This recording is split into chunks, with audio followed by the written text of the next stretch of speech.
అయితే ఈ వీడియోలో మనం తెలిసిన విషయాల్ని, తెలియని విషయాల్ని మాట్లాడుకుందాం. సో, అంటే పాలిటీలో ఏ ఎగ్జామ్‌కి వెళ్ళినా సరే ఈ విషయాలనేవి ఖచ్చితంగా తెలుసుకోవాలి. అండ్ అలాగే తెలియని కొన్ని విషయాల కోసం కూడా మనం మాట్లాడదాం. ఓకేనా? సో, ఇంకెందుకు ఆలస్యం. సో, మీరు చూస్తున్నారు learn express. This is Gauri Shankar. And సుత్తి లేకుండా మ్యాటర్‌లోకి వెళ్ళిపోదాం. పాలిటీ. పాలిటీలో మనం ఏం మాట్లాడుకుంటాం? ఇండియన్ కాన్స్టిట్యూషన్ కోసం మాట్లాడతాం. అంతే కదా! సో, ఇక్కడ నేను షార్ట్‌కట్‌లో రాస్తాను. సో, మీకు ఈజీగా అర్థం చేసుకోండి. So, Indian constitution. అయితే ఇండియన్ కాన్స్టిట్యూషన్ అసలు మన భారతదేశానికి ఉండాలని చెప్పింది ఎవరు? ఇండియన్ కాన్స్టిట్యూషన్ అనేది మనకు ఉండాలి, మనకంటూ సపరేట్గా ఉండాలని చెప్పింది ఎవరు అంటే ఎంఎన్ రాయ్ మాట. ఈ ఎంఎన్ రాయ్ 1934లో ఫస్ట్ ప్రపోజ్ చేశాడనమాట. అయ్యా మనకి ఫస్ట్ కాన్స్టిట్యూషన్ ఉండాలి మన భారతదేశానికి అని చెప్పేసి ఫస్ట్గా ప్రపోజ్ చేసింది ఎవరు అంటే ఎంఎన్ రాయ్ అని మనం చెప్పుకోవచ్చు. ఆ తర్వాత ఇది యాక్చువల్గా ఐఎన్సీ వాళ్ళు మీ అందరికీ తెలిసే కదా. ఇది ఐఎన్సీ వాళ్ళు అప్పుడు దీన్ని యాక్సెప్ట్ చేయడం అయితే జరిగిందన్నమాట. ఎప్పుడు 1935లో దీన్ని ఫార్మల్గా డిమాండెడ్ చేయడం జరిగిందన్నమాట. అయితే ఇది ఎప్పుడు యాక్సెప్ట్ చేశారు? ఇది ఎప్పుడు యాక్సెప్ట్ చేశారంటే మనకి 1935 తర్వాత దీన్ని 1946లో దీన్ని యాక్సెప్ట్ అయితే చేశారన్నమాట. ఓకేనా? ఎవరు యాక్సెప్ట్ చేశారు? మనల్ని పాలించింది ఎవరు? బ్రిటిష్ కదా. సో, యాక్సెప్ట్ బై బ్రిటిష్ అని మనం చెప్పుకోవచ్చు. Accept by British. ఈ 1946 ఏంటి మనకి? Cabinet mission plan. చాలా important. Cabinet mission plan. Okay. So, ఇది ఎప్పుడు జరిగిందంటే 1946న మనకి జరిగిందన్నమాట. సో, యాక్సెప్ట్ చేశారు. ఇదంతా బాగానే ఉంది కదా. సో, ప్రపోజ్ చేసింది ఎంఎన్ రాయ్ అయితే దీన్ని డిమాండ్ చేసింది మాత్రం ఎవరు? ఐఎన్సీ అని మనం చెప్పుకోవచ్చు. అయితే ఈ క్యాబినెట్ మిషన్ ప్లాన్లో మనం ముఖ్యంగా చెప్పుకోవాలనుకుంటే ముగ్గురు వ్యక్తులు ఉంటారు. ఓకేనా? ఈ క్యాబినెట్ మిషన్ ప్లాన్కి ఎవరు వచ్చారంటే మొత్తం 3 మెంబర్స్ వచ్చారు. సో, మనం హిస్టరీని కూడా కొంచెం టచ్ చేయాలి కదా. మరి ఆ ముగ్గురు వ్యక్తులు ఎవరంటారు? సో, అందులో ఒకడే స్టఫర్డ్ క్రిప్స్ మాట. ఇతను క్రిప్స్ మిషన్ అనే ఒక మిషన్ను కూడా తీసుకురావడం అయితే జరిగింది. 1942లో క్రిప్స్ మిషన్ ప్లాన్ అనేది ఫెయిల్డ్ అయ్యింది. ఈ టైంలోనే కదా మనకి క్విట్ ఇండియా మూమెంట్ జరిగింది 1942. ఓకేనా? సో, ఆ తర్వాత 1940లో ఆగస్ట్ ఆఫర్ అనేది వచ్చింది. అది కూడా ఫెయిల్ అయ్యింది. యూనో ఎందుకు ఇవన్నీ ఎందుకు జరిగాయి అప్పుడులో? ఎందుకంటే 1939లో మనకి వరల్డ్ వార్ 2 స్టార్ట్ అయిందన్నమాట. సో, ముఖ్యంగా వీళ్ళు ముగ్గురు చూసేద్దామా? వీళ్ళు ముగ్గురులో ఎవరు? ఇందులో ఫస్ట్ పర్సన్ వచ్చేసి ఏవి అలెగ్జాండర్. నెక్స్ట్ ఇంకొకడు వచ్చేసి స్టఫర్డ్ క్రిప్స్. అతని పేరు స్టఫర్డ్ క్రిప్స్ మాట. ఓకే. స్టఫర్డ్ క్రిప్స్. అండ్ ఇంకొకడు వచ్చేసి ఎవరు అంటే పెథెక్ లారెన్స్. సో, వీళ్ళ ముగ్గురు క్యాబినెట్ మిషన్ ప్లాన్ అని చెప్పేసి 1946లో మొహమ్మద్ అలీ జిన్నాహ్కి ఐఎన్సీ అంటే ముస్లిం లీగ్ పార్టీ వాళ్ళకి ఐఎన్సీ వాళ్ళకి మధ్యవర్తులుగా సెటిల్మెంట్ చేద్దామని చెప్పి వీళ్ళు ముగ్గురు వస్తారు. కానీ క్యాబినెట్ మిషన్ ప్లాన్ తర్వాత మొహమ్మద్ అలీ జిన్నాహ్ నాకేదో తేడా కొడుతుంది, వీళ్ళు కాంగ్రెస్ వైపు సపోర్ట్ చేస్తున్నారు అని చెప్పి తన ముస్లిం సోదరుల్ని హిందూ సోదరుల్ని వేసేయమని పంపిస్తాడనమాట. దాన్నే మనం డైరెక్ట్ యాక్షన్ డే అంటాం. కలకత్తాలోని తలని నరికేసుకున్నారు ఒక్కొక్కరును. సో, ఇది మాట క్యాబినెట్ మిషన్ ప్లాన్ తర్వాత జరిగింది డైరెక్ట్ యాక్షన్ డే అని మనం చెప్పుకోవచ్చు. అయితే ఇవన్నీ పక్కన పెడితే సో, ఇంకా స్టోరీ వెళ్ళిపోతుంటే ఇంకా పెద్దగా వెళ్ళిపోతుంది. సో, ఇది మనం పాడ్కాస్ట్లో చెప్పుకుందాం అనుకున్నాం కదా. సో, యాక్చువల్గా కాన్స్టిట్యూషన్ అసెంబ్లీ ప్రపోజ్ చేసింది మనం మాట్లాడుకున్నాం. మరి యాక్చువల్గా కాన్స్టిట్యూషన్ అసెంబ్లీ చేసింది ఎవరు? అంటే అసెంబ్లీ సృష్టి అయిన తర్వాత అందులో జరిగిన మార్పులు ఏంటి, ఎప్పుడు వచ్చింది అనేది మనం చూసుకోవాలి కదా. సో, కాన్స్టిట్యూషన్ అసెంబ్లీ కోసం కొన్ని పాయింట్లు మాట్లాడదాం. సో, కాన్స్టిట్యూషన్ అసెంబ్లీ కోసం మనం మాట్లాడినట్లయితే సో, ఇది ఎప్పుడు మనకి December 9, 1946 వచ్చిందన్నమాట. December 9, 1946 రావడం అయితే జరిగిందన్నమాట. సో, టెంపరరీగా ఎవరున్నారు ఇక్కడ మీరు తెలుసుకోవాల్సింది? టెంపరరీ ప్రెసిడెంట్ అని మనకు ఒకరు ఉంటారన్నమాట. అప్పుడు పెట్టడం అయితే జరిగింది. ఓకేనా? టెంపరరీ ప్రెసిడెంట్ కింద మనకి సచ్చిదానంద సిన్హా గారు ఉన్నారు. ఓకేనా? సచ్చిదానంద సిన్హా మాట ఆయన పేరు. ఓకే. అయితే ఇక్కడ ప్రెజెంట్ తర్వాత పర్మనెంట్ వచ్చేసి ఎవరు? పర్మనెంట్ వచ్చేసరికి బాబు రాజేంద్ర ప్రసాద్. ఓకే. బాబు రాజేంద్ర ప్రసాద్. నేను ఇక్కడ షార్ట్కట్లో రాస్తున్నాను, మీరు గుర్తుపెట్టుకోండి. రాజేంద్ర ప్రసాద్ అని మనం గుర్తుపెట్టుకోవచ్చు. అయితే ఈ కాన్స్టిట్యూషన్ అసెంబ్లీలో డ్రాఫ్టింగ్ కమిటీకి చైర్మన్ కింద ఇవన్నీ తెలుసు మీకు. డ్రాఫ్టింగ్ కమిటీ చైర్మన్ ఎవరు? బిఆర్ అంబేద్కర్, అంతే కదా, బిఆర్ అంబేద్కర్ గారు. మరి ఈయనే కదా ఫాదర్ ఆఫ్ ఇండియన్ కాన్స్టిట్యూషన్ అని కూడా అంటాము. ఓకేనా, ఈయన కదా, ఈయన కింద డ్రాఫ్టింగ్ కమిటీలో 7 ఉంటారు. ఓకేనా, దీని నుంచే కదా మనం బుక్ రాసాం. ఈ బుక్కే కదా మనం ఇది ఎప్పుడు మనం అడాప్ట్ చేసుకున్నాం. యాక్చువల్గా అడాప్ట్ చేసుకున్న డేట్ మనం చూసినట్లయితే 26 నవంబర్ 1949 అడాప్ట్ చేసుకోవడం అయితే జరిగింది. మరి ఎప్పుడు ఫోర్స్లోకి వచ్చింది? అందుకే కదా ఈ 26 నవంబర్ ఏదైతే ఉందో, ఈ 26 నవంబర్నే కదా మనం కాన్స్టిట్యూషన్ డే అని పిలుస్తాం. కాన్స్టిట్యూషన్ డే ఎప్పుడు సెలబ్రేట్ చేసుకుంటాం? మనం ఈ 26 నవంబర్ని జరుపుకుంటాం అన్నమాట. సుమారుగా ఎన్ని రోజులు పట్టింది ఇది రాయడానికి? 1946లో స్టార్ట్ చేస్తే మనకి 46-47లో మనం స్టార్ట్ చేస్తే మనకి సుమారుగా 2 years 11 months 18 days అయితే అయ్యిందన్నమాట సుమారుగా ఈ బుక్ అంతా రాసేసరికి. ఆ తర్వాత 26 నవంబర్ 1949 అడాప్ట్ చేసుకోవడం అయితే జరిగింది. అయితే మరి ఎఫెక్టివ్లోకి ఎప్పుడు వచ్చింది అంటే ఇది మనకి 1950లో వచ్చిందన్నమాట. 26 జనవరి 1950 దీన్ని అడాప్ట్ చేసుకోవడం అయితే జరిగింది. దీన్నే మనం రిపబ్లిక్ డే అని కూడా జరుపుకుంటాం అన్నమాట. దీన్నే మనం రిపబ్లిక్ డే కింద కూడా జరుపుకుంటాం. ఓకేనా, అండ్ అలాగే ఈ కాన్స్టిట్యూషన్ కోసం మనం మాట్లాడుకుంటే ప్రపంచంలోనే అతిపెద్ద లాంగెస్ట్ రిటర్న్ కాన్స్టిట్యూషన్ ఎక్కడైనా ఉంది అంటే అది మనదే అని చెప్పుకోవాలి. యాక్చువల్గా ఈ కాన్స్టిట్యూషన్లో మనం చూసుకున్నట్లయితే అయితే ఇక్కడ మనం గుర్తుపెట్టుకోవాల్సిన పాయింట్ ఏంటంటే, సో ఇక్కడి నుంచి నేను పాయింట్స్ చెప్తాను. ఏంటంటే ఫస్ట్ ఆఫ్ ఆల్ 1946లో ఎప్పుడు 13th డిసెంబర్ మాట 13th డిసెంబర్ 1946న మనకి ఏం తీసుకొచ్చారంటే మనకి ఒక ఆబ్జెక్టివ్ రెజల్యూషన్ అయితే తీసుకురావడం అయితే జరిగిందన్నమాట. ఓకేనా, ఆబ్జెక్టివ్ రెజల్యూషన్ అంటారు. ఏంటి ఆబ్జెక్టివ్ రెజల్యూషన్? దీన్ని ఎవరు తీసుకొచ్చారు? దీన్ని మనకి తీసుకొచ్చింది జవహర్లాల్ నెహ్రూ. ఓకేనా, జవహర్లాల్ నెహ్రూ అయితే దీన్ని తీసుకురావడం అయితే జరిగిందన్నమాట. సో దీన్ని ప్రపోజ్ చేశారు. యాక్చువల్గా ఆబ్జెక్టివ్ రెజల్యూషన్ని ప్రపోజ్ చేశారు 1946లో. సో అంటే ఇది ఏంటంటే కాన్స్టిట్యూషన్ని ఫ్రేమ్ చేయడానికి మాట. ఓకే, కాన్స్టిట్యూషన్ ఎలా ఉండాలి, అందులో రూల్స్ ఎలా ఉండాలి, ఓకేనా, మనకంటూ సపరేట్ రూల్స్ ఉండాలి. సో వీఆర్ ఇండిపెండెంట్ కంట్రీ కదా, డెమోక్రటిక్ కంట్రీ కింద మనకి రూల్స్ అనేవి మేడ్ చేయాలి. అలాగే ఫస్ట్ మీటింగ్ కూడా ఇందాక చెప్పాను కదా, నేనేం చెప్పాను, ఫస్ట్ మీటింగు 9th డిసెంబర్ 1946 కదా. సో ఇదే ఫస్ట్ మీటింగ్ మాట. ఈ డేట్ మీరు అందుకు గుర్తుపెట్టుకోవాలి. సో ఈ December 9, 1946 మనకి ఏం జరిగిందంటే this is the first meeting కదా. మరి ఈ ఫస్ట్ మీటింగ్ అప్పుడే టెంపరీగా సచ్చిదానంద సిన్హా గారిని ఇక్కడ మనకి టెంపరీ ప్రెసిడెంట్గా పెట్టారు. తర్వాత మళ్ళీ December 11 ఏం చేస్తారంటే బాబు రాజేంద్ర ప్రసాద్ గారిని ఎన్నుకుంటారన్నమాట. ఓకేనా, ఆ టైంలో అటెండ్ అయిన మెంబర్స్ మనం చూసుకున్నట్లయితే సుమారుగా ఒక 211 మెంబర్స్ అయితే దానికి అటెండ్ అవ్వడం అయితే జరిగిందన్నమాట. ఓకే, సో తర్వాత అది ఎలాగొచ్చిందని చెప్పాను కదా, క్యాబినెట్ మిషన్ ప్లాన్ 1946 ద్వారా ఇదైతే రావడం అయితే జరిగింది. మొహమ్మద్ అలీ జిన్నా ఏం చేశాడు, పాకిస్తాన్ మాకు సపరేట్గా కావాలని చెప్పి తన కంట్రీని కూడా తీసేసుకోవడం అయితే, ఆ కంట్రీని ఫామ్ చేసుకోవడం అయితే జరిగిందన్నమాట 1947 తర్వాత. ఓకే, సో అది. సో ఈ విధంగా మనం చూసుకుంటూ వెళ్తే ఇక్కడ ఖాళీ ఉంది, ఏదైనా రాసేద్దామా. సో ఇక్కడ మనం చూసుకున్నట్లయితే 13th December 1946 objective resolution Jawaharlal Nehru గారు అయితే తీసుకురావడం అయితే జరిగింది. అయితే డ్రాఫ్టింగ్ కమిటీ కాన్స్టిట్యూషన్ ఎప్పుడు జరిగింది? ఇక్కడ ఒక పాయింట్ మిస్ చేశాను నేను. యాక్చువల్గా డ్రాఫ్టింగ్ కమిటీకి చైర్మన్ ఎవరని చెప్పాను, బిఆర్ అంబేద్కర్ గారు అని చెప్పాను కదా. అయితే డ్రాఫ్టింగ్ కమిటీ ఎప్పుడు కాన్స్టిట్యూషన్ చేశారంటే, అంటే ఎప్పుడు మనకి మొదలు పెట్టారంటే ఈ డ్రాఫ్టింగ్ కమిటీ అనేది మనకి 29th ఆగస్ట్ 1947 దీన్ని కాన్స్టిట్యూటెడ్ చేయడం అయితే జరిగిందన్నమాట. అయితే మొత్తం ఎంతమంది మెంబర్స్ ఉంటారు ఇందులో? నేను ఎంతమంది అని చెప్పాను, 7 మెంబర్స్ ఉంటారని చెప్పాను, అంతే కదా, 7 మెంబర్స్ అని ఉంటారు. ఓకేనా, సో అది మాట. అయితే ఈ విధంగా ఫాదర్ ఆఫ్ ఇండియన్ కాన్స్టిట్యూషన్ అని బిఆర్ అంబేద్కర్ గారిని అంటారు. అయితే ఇక్కడ మనం 7 మెంబర్స్ మనం చూసినట్లయితే ఈ 7 మెంబర్స్ కూడా ఎవరెవరు ఉంటారు అంటే Syed Mohammad Saadulla, N Gopalaswami Ayyangar, KM Munshi, BL Mitter.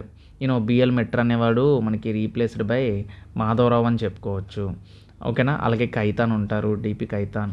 ఈయన టీటీ కృష్ణమాచారిని రీప్లేస్ చేశారు. హెల్త్ బాగోలేక, అంటే హెల్త్ ఇష్యూస్ వల్ల ఒక 2 చేంజ్ అవ్వడం అయితే జరిగిందన్నమాట. ఓకే, సో అలాగే ఇక్కడ మనం ఈ కాన్స్టిట్యూషన్ రెడీ చేసినప్పుడు ఈ కాన్స్టిట్యూషన్ని రెడీ చేసినప్పుడు మనకి ఏం చేశారంటే ఈ అసెంబ్లీలో డిస్కషన్స్ అయినప్పుడు మనకి వాల్యూమ్స్ తయారు చేస్తారు కదా, అంటే ప్రింటెడ్ రికార్డ్స్ అంటారు వాటిని. వాటిని ఏమంటారంటే ప్రింటెడ్ రికార్డ్స్ అంటారు. ఈ ప్రింటెడ్ రికార్డ్స్ ఏవైతే ఉన్నాయో ఈ ప్రింటెడ్ రికార్డ్స్ అన్నీ కూడా దేనికి సంబంధించినవి రికార్డ్స్? కాన్స్టిట్యూషన్ అసెంబ్లీ డిస్కషన్స్కి సంబంధించింది. అసెంబ్లీ డిస్కషన్కి సంబంధించింది మాట. ఓకేనా?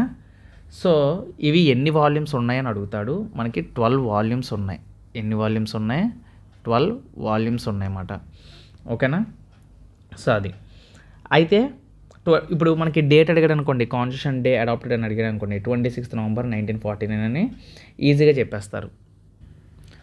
అయితే ఇక్కడ మనకి అసెంబ్లీ నుంచి ఆ టైంలో మనకి డిస్కషన్ జరిగినప్పుడు టోటల్ మెంబర్స్ వచ్చేసరికి మనకి సుమారుగా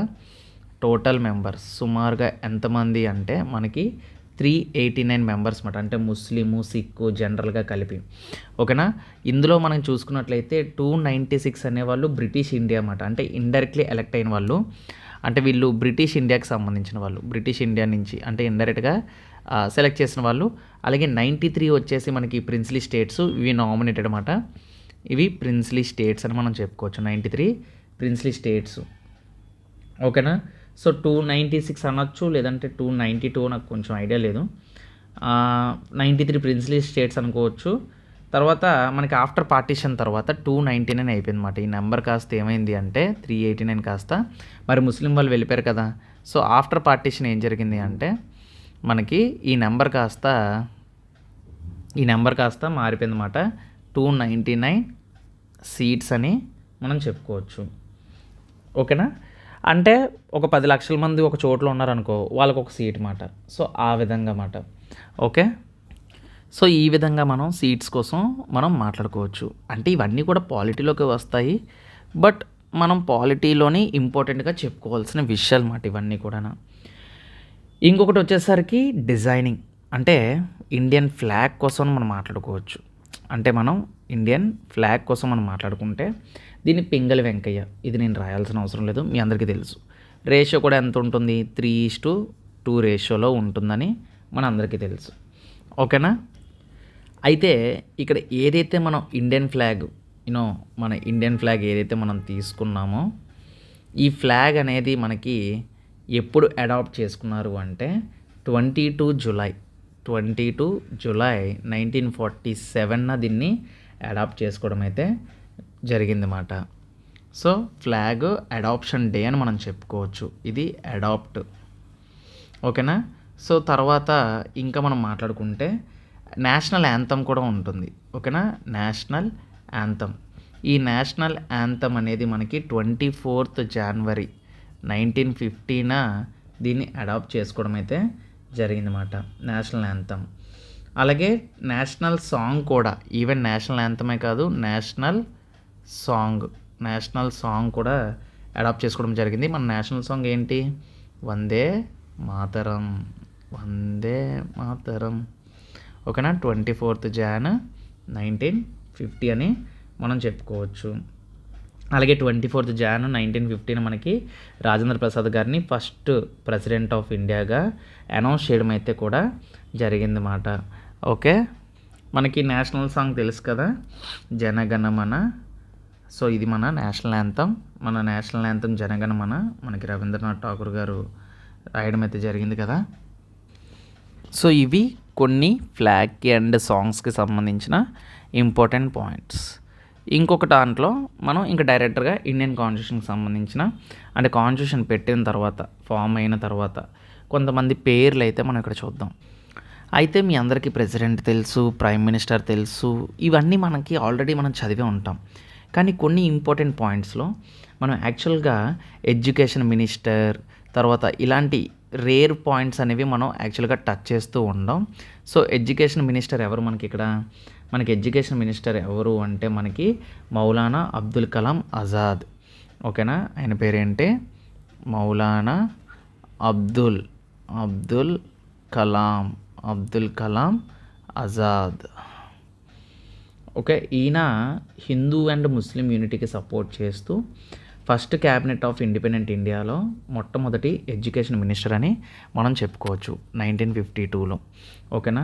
సో ఆ టైంలో ఎలక్షన్స్ ఏమి లేవు కదా. సో అలా అన్నమాట. తర్వాత మనకి లా మినిస్టర్ కింద మనం అంబేద్కర్ గారు అనుకుంటే, అండ్ ఫినాన్స్ మినిస్టర్ వచ్చేసి మనకి చెట్టి గారు ఉంటారన్నమాట, షణ్ముఖం చెట్టి. ఆయన ఎవరు? Finance minister. ఓకేనా, చూడండి ఇక్కడ షార్ట్కట్లో రాస్తున్నాను.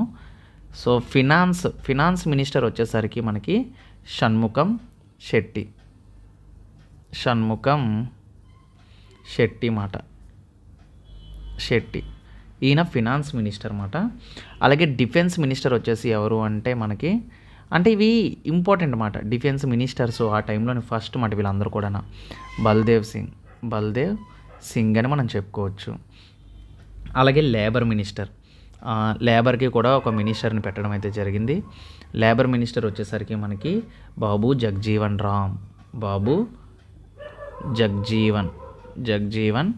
రామ్ అని మనం చెప్పుకోవచ్చు. తర్వాత హెల్త్ మినిస్టర్ ఎవరు? మనకి హెల్త్ మినిస్టర్ వచ్చేసరికి రాజ్ కుమారి అమృత్ కౌర్. చూడండి ఈవిడ ఒక లేడీ మాట. సో ఈ రాజ్ కుమారి అమృత్ కౌర్ ఎవరైతే ఉన్నారో, కుమారి అమృత్ కౌర్ మాట, ఈవిడ ఎవరైతే ఉన్నారో ఈవిడ health minister and only female అని మనం చెప్పుకోవచ్చు మాట. ఇక్కడ లా మినిస్టర్ వచ్చేసి అంబేద్కర్ గారు. ఓకేనా, సో ఈ పాయింట్ చాలా ఇంపార్టెంట్. లాస్ట్ పాయింట్ ఏదైతే చెప్పానో ఈవిడ ఒక ఫీమేల్ లేడీ మాట, ఈ పాయింట్ ఇంపార్టెంట్. ఓకేనా, సో ఈ రాజకుమారి అమృత్ కౌర్ అనేది ఈవిడ మనకి 1947లో ఓన్లీ ఫీమేల్ క్యాబినెట్ మినిస్టర్ అని చెప్పుకోవచ్చు గవర్నమెంట్లో, జవహర్లాల్ నెహ్రూ ఆధ్వర్యంలో తీసుకున్న ఇది మాట. అలాగే తర్వాత ఇంటర్మ్ గవర్నమెంట్ ఫామ్ చేసినప్పుడు కూడా 1946 2 సెప్టెంబర్ మనకి ఇంటర్మ్ గవర్నమెంట్ని ఫామ్ చేశారన్నమాట. ఓకేనా, ఆ టైంలో మనకి అసలు 1946లో మనకి లాస్ట్ ఇండియాకి ఇండిపెండెన్స్ వచ్చిందని అనౌన్స్ చేసింది ఎవరు? లార్డ్ మౌంట్ బెటన్ అని మనం చెప్పుకుంటాం. ఆ టైంలో ప్రెసిడెంట్గా, అంటే లీడర్గా లాస్ట్ బ్రిటిష్ గవర్నర్ జనరల్ అని కూడా చెప్పుకోవచ్చు లార్డ్ మౌంట్ బెటన్. ఆ టైంలో ప్రెసిడెంట్గా ఆయన ఉన్నప్పుడు వైస్ ప్రెసిడెంట్గా జవహర్లాల్ నెహ్రూ ఉండేవారు. అలాగే సో ఇంకోటి అండ్ మోస్ట్ ఇది అందరికీ తెలిసే ఉంటుంది, హోమ్ మినిస్టర్ మనకి ఎవరు? మనకి సర్దార్ వల్లభాయ్ పటేల్ గారు. ఇక్కడ సింపుల్గా సర్దార్ పటేల్ గారు. ఫినాన్స్ మినిస్టర్ మనకి తర్వాత ఏం చెప్పాను అయితే ఫినాన్స్ అని కాదు, ఇవన్నీ కూడా పైన చెప్పేవన్నీ కూడా ఆఫ్టర్ 1947 అనమాట. ఎందుకంటే మనకి డైరెక్ట్ యాక్షన్ డే జరిగింది కదా, డైరెక్ట్ యాక్షన్ డే జరగడం వల్లే మనకి మొత్తం చేంజ్ అయిపోయింది హిస్టరీ. సో ఈ డైరెక్ట్ యాక్షన్ డే అనేది ఒక సపరేట్ థింగ్ మాట. ఇది మనకి ఈ డైరెక్ట్ యాక్షన్ డే ఏదైతే ఉందో ఈ యాక్షన్ డే తర్వాత మనకి స్ప్లిట్ అవ్వడం అయితే జరిగింది అన్నమాట. ఇది 16 ఆగస్ట్ 1946న జరిగిందన్నమాట. సో అందుకే ఇది సపరేట్ బాక్స్లో పెట్టాను డైరెక్ట్ యాక్షన్ డే అని. ఓకే, ఇక్కడ మీరు గమనించినట్లయితే సర్దార్ పటేల్ గారు ఈయన ఈవెన్ హోమ్ మినిస్టరే కాదు, మనకి IT information technology and broadcast కూడా ఈయనే నేతృత్వం వహించారన్నమాట. బ్రాడ్కాస్ట్ కూడా ఈయన నేతృత్వం వహించారు. అలాగే ఇంకా జవహర్లాల్ నెహ్రూ అంటారా, ఫారెన్ మినిస్టరు జవహర్లాల్ నెహ్రూ అని మనం చెప్పుకోవచ్చు. ఓకే, నెక్స్ట్ ఇంతకీ అసలు విషయం మర్చిపోయాం కానీ మనం ఒరిజినల్గా కాన్స్టిట్యూషన్లో ఎన్ని ఆర్టికల్స్ ఉన్నాయో మనం చెప్పుకోలేదు కదా.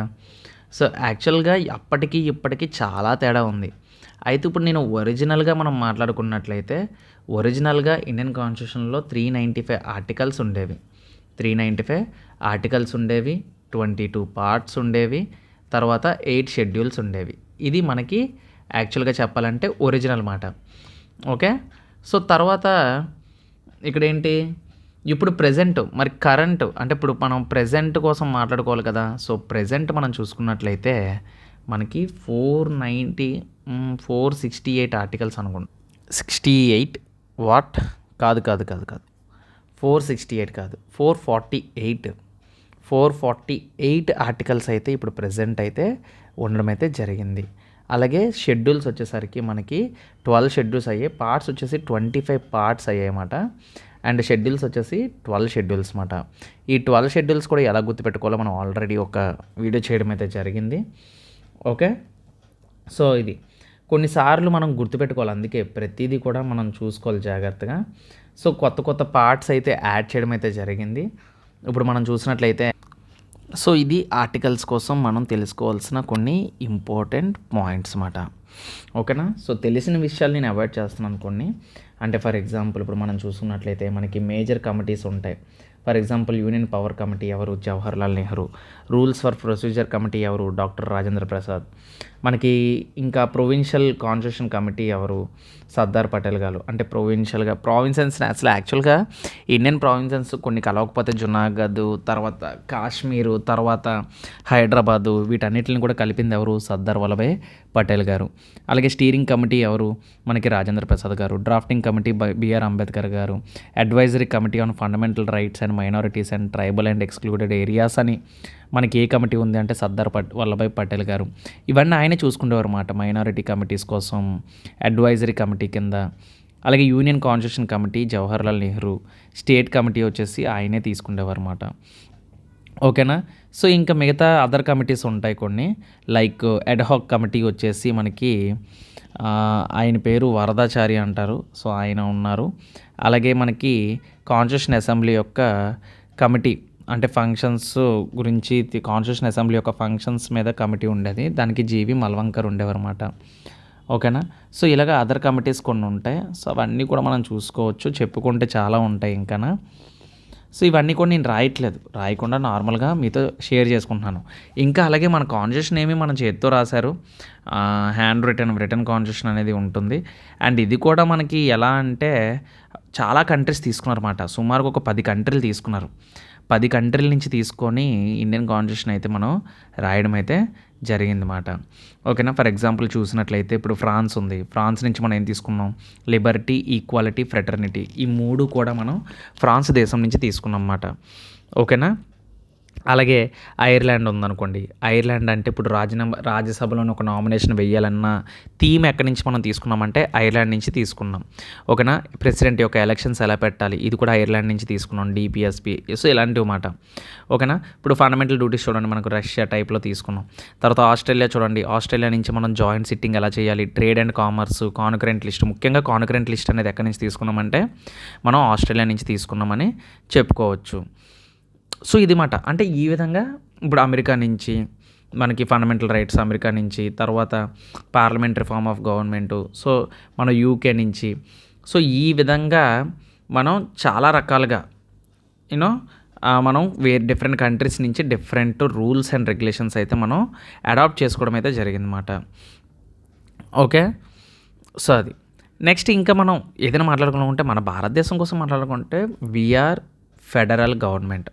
అంటే ఫెడరల్ అంటే స్టేటు ఉంటుంది, సెంట్రల్ ఉంటుంది. ఓకేనా.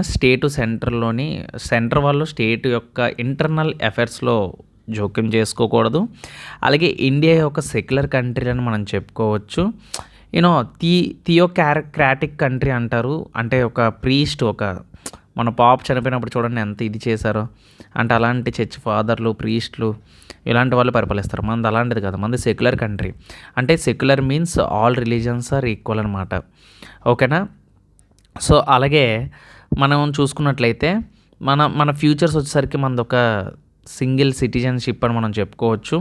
అలాగే ఫ్లెక్సిబుల్ కాన్స్టిట్యూషన్ అని కూడా మనం చెప్పుకోవచ్చు అన్నమాట. ఓకేనా. సో మనకు కూడా ఆల్ ఇండియా సర్వీసెస్ ఉంటాయి, లైక్ ఐఏఎస్, ఐపీఎస్, ఐఎఫ్ఎస్. ఓకేనా. సో ఇవన్నీ ఉంటాయి. మనకి ఫెడరల్ ఫీచర్స్ కూడా ఉంటాయి. అంటే పవర్ అనేది స్టేట్కి ఉంటుంది, రిజిడ్ కాన్స్టిట్యూషన్ అని చెప్పుకోవచ్చు, బైకామరల్ లెజిస్లేటర్ అని చెప్పుకోవచ్చు. ఓకేనా. సో ఆ విధంగా మాట. ఇక్కడ ఆల్ ఇండియా సర్వీసెస్ ఏదైతే చెప్పానో ఆ పాయింట్ ఆర్టికల్ మీరు గుర్తుపెట్టుకోవచ్చు. ఏది? ఐపీఎస్, ఐఏఎస్ తెలుసు కదా, యూపీఎస్సి అంటాం మనం, ఐఏఎస్, ఐఎఫ్ఎస్ ఇవన్నీ ఉంటాయి కదా. సో ఇవన్నీ కూడా మనకి ఆర్టికల్ 312లో మనం చూడొచ్చు. ఆర్టికల్ 312 ఇక్కడ ఇచ్చినవన్నీ కూడా ఏంటంటే మనకి ఆల్ ఇండియా సర్వీసెస్ అన్నమాట. All India services. Okay. So ఇది అయితే ఇక్కడ మనం చూసినట్లయితే అసలు కాన్స్టిట్యూషన్ అనేది హ్యాండ్ రిటన్ అని నేను చెప్పాను ఆల్రెడీ.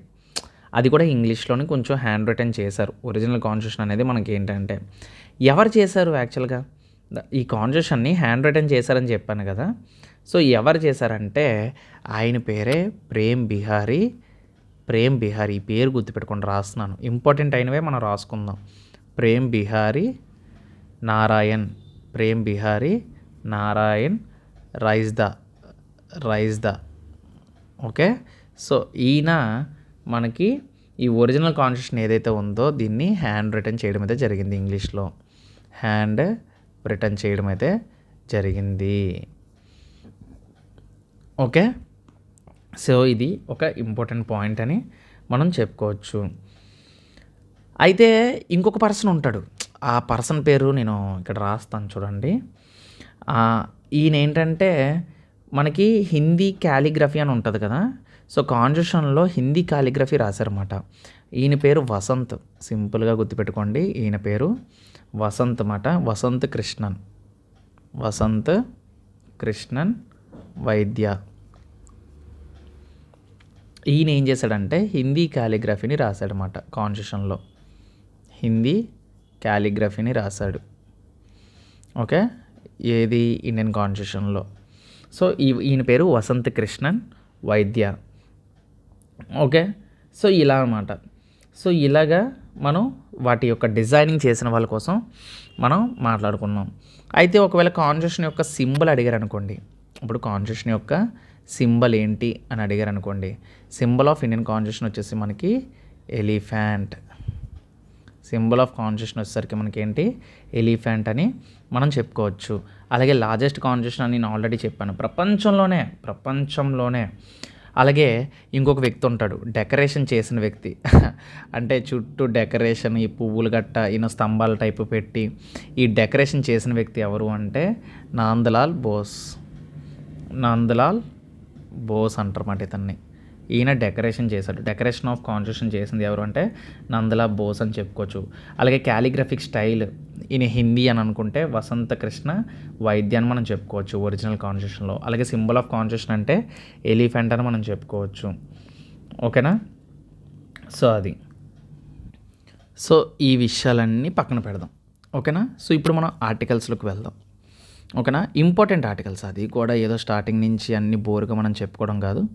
ఏదైతే అవసరమో ఆ ఆర్టికల్స్, అంటే కొన్ని పీడిఎఫ్లు నేను చూస్తున్నాను అనమాట. సో వాటికి అనుగుణంగా మనం మాట్లాడుకుందాం. సో ఇక్కడ కొన్ని పీడిఎఫ్స్లో నేను చూసింది ఏంటంటే మనకి ఆర్టికల్ 239 to 242 మాట. ఇవి ఏం చెప్తుంది అంటే యాక్చువల్గా ఇది పార్ట్ 8కి సంబంధించిన ఆర్టికల్స్. ఈ ఆర్టికల్ ఏం చెప్తుంది అంటే యూటీ అడ్మినిస్ట్రేషన్ కోసం చెప్తుంది అన్నమాట. Union territory administration. ఈ యూనియన్ అడ్మినిస్ట్రేషన్ ఎవరు చూసుకుంటారు?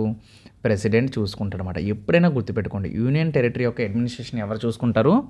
ప్రెసిడెంట్ చూసుకుంటారు. ఇలా ప్రెసిడెంట్ చూసుకుంటాడని చెప్పేదే ఆర్టికల్ 239 to 242 మనకి యూనియన్ అడ్మినిస్ట్రేషన్ కోసం ఉంటుందన్నమాట. ఓకేనా, మీరు అంటే నేను పార్ట్స్ కోసం ఆల్రెడీ కొన్ని బిట్స్లో చెప్పాను డీటెయిల్గా. ఇప్పుడు పార్ట్ 1 నుంచి నేను రాయలేక కాదు, ఇప్పుడు ఆర్టికల్ 1 నుంచి 4 వరకు యూనియన్ అండ్ ఇట్స్ టెరిటరీ ఉంటుంది. అలాగే పార్ట్ 2 మనం చూసుకున్నట్లయితే ఆర్టికల్ 5 to 11 ఉంటుంది. పార్ట్ 2 సిటిజన్షిప్ మనకి మీ అందరికీ తెలుసు. అలాగే పార్ట్ 3 కూడా ఉంటుంది. అంటే ఇక్కడ నేను ఎందుకు రాయట్లేదంటే ఇవన్నీ కూడా మనం నేర్చుకున్నవే కదా. సో ఇప్పుడు ఈ పార్ట్స్ అన్నీ నేను ఎందుకు ఇక్కడ రాసి, ఇప్పుడు పార్ట్ 2 ఉంది. పార్ట్ 2 ఏంటి మనకి ఆర్టికల్ 5 నుంచి 11 వరకు ఉంటుంది. ఓకేనా, ఇవి ఏం చెప్తుంది మనకి? సిటిజన్షిప్ కోసం చెప్తుంది, అంతేనా? సిటిజన్షిప్ కోసం చెప్తుంది. అలాగే ఇప్పుడు పార్ట్ 3 ఉంది. పార్ట్ 3 ఏంటి? ఆర్టికల్ 12 నుంచి 35 ఫండమెంటల్ రైట్స్ అందరికీ తెలిసివి. అలాగే డిపిఎస్పి ఇది పార్ట్ 4లో ఉంటుంది. మనకి పార్ట్ 4లో ఉంటుంది. ఏంటి? డిపిఎస్పి అంటాం, directive principles and state policy కదా. ఆర్టికల్ 36 నుంచి మనకి ఏదైతే ఉంటుందో ఆర్టికల్ 37 నుంచి అనుకుంటా, 37 to మనకి 51 వరకు ఉంటుంది. 51 వరకు ఉంటుందన్నమాట. 37 వరకు అక్కడ 36 వస్తుంది, 36 to 51. అలాగే ఆర్టికల్ 5 ఏం చెప్తుంది మనకి? యాక్చువల్గా 52 నుంచి యూనియన్స్ అంటే ఎగ్జిక్యూటివ్, పార్లమెంటు, ప్రెసిడెంటు వీటి కోసం చెప్తుందన్నమాట. ఓకేనా, మొత్తం యూనియన్ యొక్క సంబంధించిన పవర్స్, అది కంట్రోల్డ్ ఆడిటరీ జనరల్ అవ్వచ్చు, ఇవన్నీ కూడా అవ్వచ్చు అన్నమాట. ఓకేనా, ఫండమెంటల్ డ్యూటీస్ ఇక్కడ మనకి 4A అని సపరేట్గా ఒకటి ఉంటుంది. ఇది ఏంటంటే ఫండమెంటల్ డ్యూటీస్ అన్నమాట. ఓకేనా, పార్ట్ 4A అంటారు దీన్ని. సో ఇందులో మనకి ఏముంటాయి అంటే ఫండమెంటల్ డ్యూటీస్ ఉంటాయి. ఫండమెంటల్ డ్యూటీస్ ఉంటాయి. ఇదేంటంటే మనకి ఆర్టికల్ 51A. ఓకే. అయితే పార్ట్ 6 వచ్చేసరికి మనకి స్టేట్ కోసం ఉంటుందన్నమాట. పార్ట్ 6లో స్టేట్ కోసం ఉంటుంది. అంటే executive, state legislative powers, governors కోసం, హైకోర్ట్స్ కోసం, సబార్డినేట్ కోర్ట్స్ కోసం, వీటి కోసం ఉంటుందన్నమాట. ఓకేనా.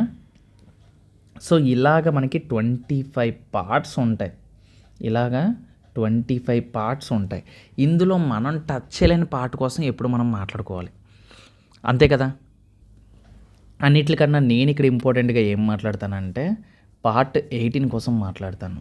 పార్ట్ 18 మాట ఇదే కదా మన సింబల్. పార్ట్ 18 వచ్చేసి ఇది మనకి ఎన్నో ఆర్టికల్ నుంచి అంటే ఆర్టికల్ 352 నుంచి 360 వరకు ఉంటుందన్నమాట.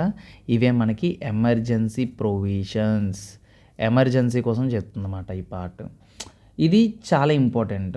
సో నాకు తెలిసినంత వరకు, ఎందుకంటే ఎమర్జెన్సీ ప్రొవిజన్స్ అనేవి చాలా ఇంపార్టెంట్. అలాగే కొన్నిసార్లు మనకి మున్సిపాలిటీ గురించి చాలాసార్లు వింటున్నాను. ఈ మున్సిపాలిటీస్కి సంబంధించిన ఆర్టికల్స్ వచ్చేసి మనకి ఎక్కడ ఉంటాయంటే ఆర్టికల్ 243 నుంచి ఉంటాయి. 243P నుంచి 243ZG వరకు ఉంటుందన్నమాట. సో ఇవి సబ్ ఆర్టికల్స్ అని మనం చెప్పుకోవచ్చు. ఓకేనా. తర్వాత స్పెషల్ ప్రొవిజన్కి సంబంధించినవన్నీ కూడా మనకి పార్ట్ మనకి ఎక్కడ అంటే 16లోనో ఉంటాయి, మనకి 16లో ఉంటాయి. ఓకేనా. సో ఎలక్షన్స్కి సంబంధించి మనకి ఎందులో ఉంటుందంటే ఎలక్షన్స్కి పార్ట్ 15 అని మనం చెప్పుకోవచ్చు. పార్ట్ 15 మాట. So part 15. సో ఆర్టికల్స్ వచ్చేసరికి మనకి ఏంటంటే 324 to 329A అని మనం చెప్పుకోవచ్చు అన్నమాట. ఓకే. అలాగే మేజర్గా మనం మాట్లాడుకున్నట్లయితే షెడ్యూల్డ్ ట్రైబ్స్ అంటే ఎస్సీ అండ్ ఎస్టీ వాళ్ళ కోసం ఏదైతే రిజర్వేషన్ మనకి scheduled areas and tribal areas ఏవైతే ఉంటాయో ఇవన్నీ కూడా ఎక్కడ ఉంటాయి అంటే మనకి పార్ట్ 10లో ఉంటాయి అన్నమాట. పార్ట్ 10లో ఉంటాయి. సో ఆర్టికల్స్ వచ్చేసరికి మనకి ఆర్టికల్ 244 నుంచి 244A వరకు మనకి ఈ ఆర్టికల్స్ అయితే ఉంటాయి అన్నమాట. ఓకేనా. సో ఇది ఈ విధంగా మనకు కొన్ని 25 పార్ట్స్ ఇక్కడ చెప్పట్లేదు నేను, అంటే కొన్నిటి కోసం మనం మాట్లాడుకుంటున్నాం ఇక్కడ జనరల్గా. ఓకేనా. సో అది ఆ విధంగా మనం కొన్ని చూసాం అన్నమాట. మరి ఇలాగే ఈ విధంగా పార్ట్స్ అనుకుని కాకుండా ఈవెన్ మనకి 12 షెడ్యూల్స్ అని చెప్పాను కదా. ఈ 12 షెడ్యూల్స్ కూడా మనం ఎలా అంటే ఫర్ ఎగ్జాంపుల్ 12 షెడ్యూల్స్ని సింపుల్గా మీరు ఎలా గుర్తుపెట్టుకోవాలని నేను చెప్పాను. టియర్స్ ఆఫ్ ఓల్డ్ పిఎం అని గుర్తుపెట్టుకోమన్నాను. టియర్స్ అంటే TEARS కదా. అంటే ఫస్ట్ వన్ టీ అంటే territories, union territories. Second schedule ఏముంటాయి మనకి ఈ అంటే ఎమూల్మెంట్ మాట. ఎమూల్మెంట్స్ అంటే స్పెషల్ పవర్స్ అని చెప్పుకోవచ్చు. అంటే లైక్ ప్రెసిడెంట్కి, గవర్నర్కి, స్పీకర్కి, డిప్యూటీ స్పీకర్కి, రాజ్యసభ, లోక్సభ, సుప్రీంకోర్టు ఇవన్నీ కూడా స్పెషల్ పవర్స్ ఉంటాయి అన్నమాట. వీటిని ఎమూల్మెంట్స్ అంటాం. అలాగే థర్డ్ షెడ్యూల్లో వచ్చేసరికి ఎఫర్మేషన్స్, ఓత్, ప్రామిసెస్. అంటే ఇప్పుడు మనకి ఎక్సెప్ట్ ప్రెసిడెంట్, వైస్ ప్రెసిడెంట్ కాకుండా మిగతా వాళ్ళు ఓత్ అండ్ ప్రామిసెస్ ఉంటాయి కదా, అలాంటివి మాట. ఫోర్త్ షెడ్యూల్లో Rajya Sabha, MP, count of state and union territories ఉంటుంది. ఓకేనా. సో ఈ విధంగా మాట. ఇప్పుడు 9th షెడ్యూల్ చూసినట్లయితే మనకి సెటన్ యాక్ట్స్ అండ్ రెగ్యులేషన్స్ ఉంటాయి. చూడండి, ఫర్ ఎగ్జాంపుల్ 9th షెడ్యూల్లో మనకి అబాలిషన్ ఆఫ్ జమందరీ లాస్ అని చెప్పేసి ఒకటి ప్రవేశపెట్టడం అయితే జరిగిందన్నమాట. ఓకేనా. సో అవి ఇలాగా మనకి టియర్స్ ఆఫ్ ఓల్డ్ పిఎం అని చెప్పేసి ఉంటుందన్నమాట. సింపుల్గా గుర్తుపెట్టుకోవచ్చు మీరు. అయితే ఈ షెడ్యూల్ 9 అనేది మనకి గుర్తుపెట్టుకోవాల్సింది ఫస్ట్ కాన్స్టిట్యూషనల్ అమెండ్మెంట్ యాక్ట్ 1951లో దీన్ని చేంజ్ చేశారన్నమాట. అమెండ్మెంట్ అంటే ఏంటి అసలు? ఒక కాన్స్టిట్యూషన్లోని ఏదైనా రూల్ని చేంజ్ చేయడాన్ని అమెండ్మెంట్ అంటాం అన్నమాట. అంటే షెడ్యూల్ 9 అనే కదా ఇక్కడ. షెడ్యూల్ 9 అనేది ఫస్ట్ కాన్స్టిట్యూషనల్ అమెండ్మెంట్. మీకు ఇక్కడ రాస్తున్నాను చూడండి. ఈ షెడ్యూల్ 9 అనేది ఎందుకు ఇంపార్టెంట్ అంటే అమెండ్మెంట్ అనేది జరిపించాలి. సో కొన్నిసార్లు రూల్స్ మంచిగా వర్కౌట్ అవ్వచ్చు, కొన్ని రూల్స్ వర్కౌట్ అవ్వవు. సో ఇది first constitutional amendment act, CAA అంటారు, 1951లో జరిగింది. ఓకేనా. తర్వాత షెడ్యూల్ 10 వచ్చేసరికి మనకి 52nd కాన్స్టిట్యూషనల్ అమెండ్మెంట్ యాక్ట్ 1985లో జరిగిందన్నమాట షెడ్యూల్ 10. అలాగే షెడ్యూల్ 11 వచ్చేసరికి మనకి ఎప్పుడంటే 73rd కాన్స్టిట్యూషనల్ అమెండ్మెంట్ యాక్ట్ ఎప్పుడు జరిగిందంటే 1992లో జరిగింది. 29 ఫంక్షనల్ ఐటమ్స్ అనేవి మనకి ఇక్కడ పంచాయతీలోకి తీసుకురావడం అయితే జరిగింది. ఇది పంచాయతీకి సంబంధించింది, పంచాయత్. ఓకేనా. అలాగే షెడ్యూల్ 12 వచ్చేసరికి మనకి 74th కాన్స్టిట్యూషనల్ అమెండ్మెంట్ యాక్ట్ వచ్చింది 1992. ఇందులో 18 ఫంక్షనల్ ఐటమ్స్ని అయితే యాడ్ చేయడం అయితే జరిగిందన్నమాట. ఓకేనా. సో అది ఈ విధంగా షెడ్యూల్స్ అనేవి మీరు గుర్తుపెట్టుకోండి. సో మనకి ఏవైతే షెడ్యూల్స్ ఉన్నాయో ఇప్పటివరకు 12 షెడ్యూల్స్. అయితే మీ అందరికి ఒక డౌట్ రావచ్చు, అయితే ఇండియా అనేది ఫెడరల్ సిస్టమ్ అన్నారు, మరి ఇప్పుడు మనకి ఈ సిస్టమ్స్ ఎవరెవరు చూసుకుంటారు, ఏటేటి చూసుకుంటారని అడిగితే, ఇప్పుడు ఫర్ ఎగ్జాంపుల్ ఇప్పుడు ఒక లిస్ట్ ఆఫ్ ఇప్పుడు కొన్ని పేర్లు ఉన్నాయి. ఇప్పుడు state list, concurrent list, union list అని 3 ఉంటాయి. అంటే మన కాన్స్టిట్యూషన్ లిస్టులో union list, state list, concurrent list అని 3 ఉంటాయి.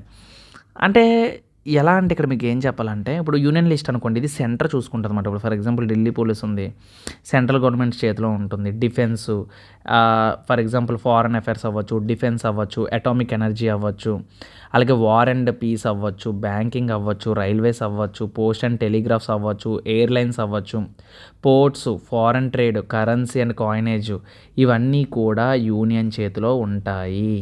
మరి స్టేట్ లిస్ట్లో ఏముంటాయి?